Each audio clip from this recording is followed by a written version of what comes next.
நலம் மிகு சிந்தையீர் வணக்கம். நாளொரு நாளடி. அதிகாரம் பெரியாரை பிழையாமை. பாடல் 164. விரிநிற நாகம் விடருளதேனும் உருமின் கடுஞ்சினம் சேர்நின்று உட்கும் அருமை உடைய அரண் சேர்ந்தும் உய்யார் பெருமை உடையார் செறின். இந்த பாடல் பெரியாருடைய கோபத்தை விளக்குகின்ற ஒரு தன்மையிலே அமைந்திருக்கின்றது. அதாவது, எத்தனை விடமுடையதாக இருந்தாலும், படமெடுத்து ஆடி படை நடுங்கச் செய்கின்ற தன்மையுடையதாக இருந்தாலும், ஒரு கருணாகம் அது பாதுகாப்பான பொந்துக்குள் ஒளிந்திருக்கும் போது கூட வானிலே இடிக்கின்ற ஓசை கேட்டால் அது வருந்தி நடுங்கும்.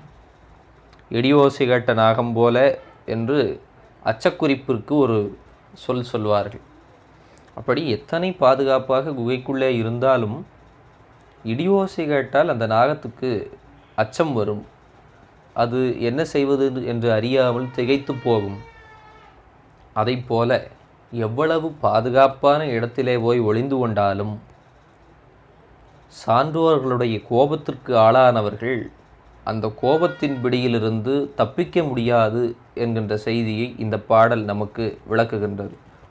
சீர்கொண்ட சான்றோர் சினம் என்பதை சொல்லி, அரசன் அன்று கொள்வான் தெய்வம் நின்று கொள்ளும் என்று சொல்வார்கள்.